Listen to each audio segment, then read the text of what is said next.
எங்கள் அம்மா கூலி வேலைக்கு போகணுங்க. அதனால் இந்த 1000 ரூபா இருக்கிறனால அவங்கக்கிட்ட காசு கேட்குறதில்ல.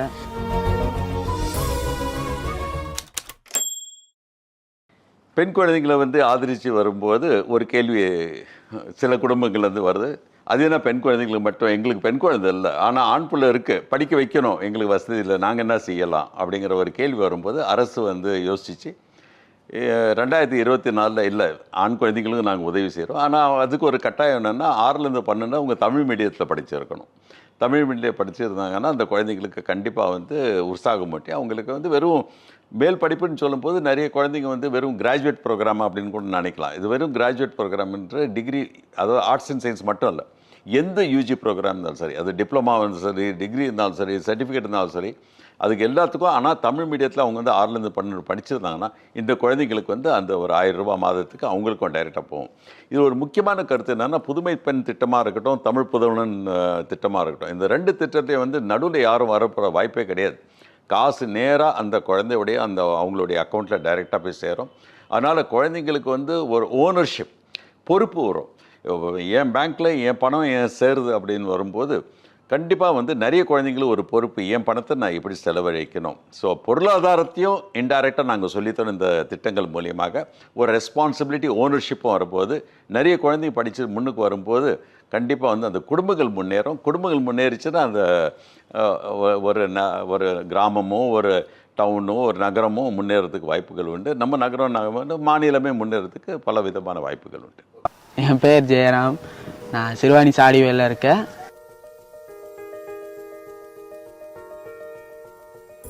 கோவை கலைமகள் காலேஜில் 3rd இயர் பிகாம் சிஏ படிச்சுட்டு வரேன். எங்கள் அம்மா பேர் கவிதா, ஃபாரஸ்ட்டில் கூலி வேலை பார்த்துட்ருக்காங்க.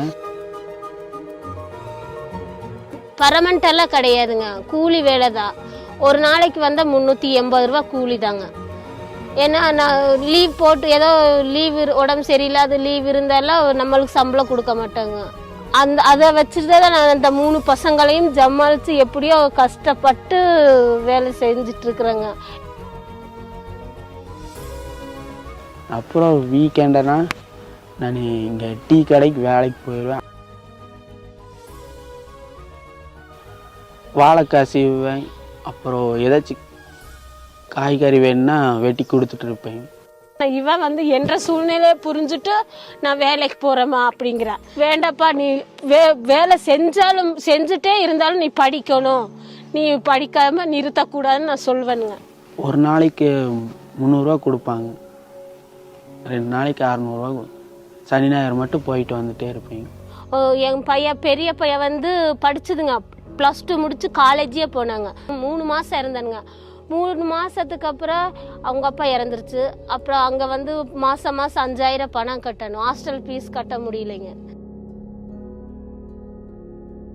எனக்கு கலைமகள் காலேஜில் தான் தமிழ் புதல்வன் ஸ்கீம் சொன்னாங்க, அவங்களே அப்ளை பண்ணி கொடுத்தாங்க.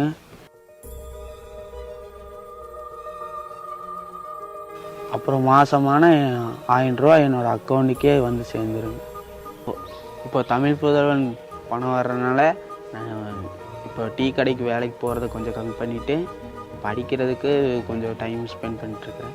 நான் நிறைய ப்ரைவேட் இன்ஸ்டிடியூஷன்ஸ் பற்றி எனக்கு நல்லா தெரியும். எல்லா இடத்துலையுமே படிக்கிறவங்க ரொம்ப கஷ்டப்பட்டு தான் படிக்கிறாங்க. அந்த சமயத்தில் இந்த தமிழ் புதல்வன் ஸ்கீம் கவர்மெண்ட் இன்ட்ரடியூஸ் பண்ணது எங்களை மாதிரி ஒரு கிராமத்து பேஸ் பண்ணி இருக்கிற ஒரு கல்லூரிக்கு எங்கள் ஸ்டூடெண்ட்ஸுக்கு ரொம்ப ஹெல்ப்ஃபுல்லாக இருக்குது. எங்கள் அம்மா கூலி வேலைக்கு போகணுங்க, அதனால் இந்த 1000 ரூபா இருக்கிறனால அவங்கக்கிட்ட காசு கேட்குறதில்ல. நான் எனக்கு பிடிச்சது வாங்கி சாப்பிடுவேன், வாங்கி நோட்டை எங்கேயாச்சும் வாங்கி வச்சுக்குவேன். மாதம் 1000 ரூபாங்கிறது எங்கள் ஸ்டூடெண்ட்ஸுக்கு ஒரு பெரிய விஷயம். அவங்களுக்கு இந்த கல்லூரியை பொறுத்த வரைக்கும் நிறைய ஸ்டூடெண்ட்ஸ் காலை வேலை சாப்பிடாமல் வருவாங்க. ஏன்னா 9 o'clock காலேஜ், சாப்பிடாம கூட வருவாங்க. மத்தியானம் ஒரு நேரம் சாப்பிடுவாங்க, 2:30க்கு காலேஜ் முடிஞ்சோடனே வேலைக்கு போயிடுவாங்க. என் பையன் இந்த மாதிரி இருக்கக்கூடாது. இவன் இப்படி ஒரு கை கால் இருந்தாலும் அவனை 3 டிகிரி நான் படிக்க வைக்கிறேன். இப்போ அவன் ஒரே டிகிரி போகுது, நான் வேலைக்கு போகிறேன்னு சொல்கிறேன் சார். ஆனால் நான் விட மாட்டேனுங்க. நீ வேலைக்கு போனாலும் இன்னமும் 2 டிகிரி படிக்கணும், நல்ல முறையாக இருக்கணும்ப்பா. அவங்கள தான் 2 பேரை படிக்க வைக்க முடியல, உன்னையாவா அந்த 3 டிகிரி படிக்க வைப்பேன் அப்படிங்கிற உறுதியில் அதை சொல்லிட்டு இருக்கிற கேளுங்க.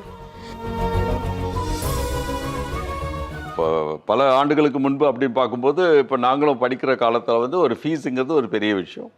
அப்போ வந்து மெரிட் ஸ்காலர்ஷிப் அப்படின்னு கொண்டு வருவாங்க. ஒரு பரீட்சை எழுதுகிறோம், பரீட்சை எழுதி அதை பாஸ் பண்ணி எங்களுக்கு ஒரு உதவி தொகை அப்படின்னு வரும்போது கண்டிப்பாக எங்களுக்கு ஒரு பூரிப்பு வரும். ஏன்னா we are saving the money for the family அப்படின்ற ஒரு கருத்து ஒரு பக்கம், குடும்பத்துக்கு பெனிஃபிட் ஒரு பக்கம், ப்ளஸ் நம்மளுடைய சாமர்த்தியத்தில் நாங்கள் இதை எடுத்துருக்குறோம். எனக்கு கிடைக்கிற ஒரு உதவி தொகை இல்லை, அது எனக்கு கிடைக்கிற சன்மானம். நான் படித்து முன்னுக்கு வரேன், இந்த அரசு வந்து என்னை ரெக்கக்னைஸ் பண்ணி என்னுடைய கல்வி என்னுடைய அறிவை ரெக்கக்னைஸ் பண்ணி என்னை மேல் படிப்புக்கு கொண்டு போகிற கருத்து வருது. So it is not a scholarship, it is a support.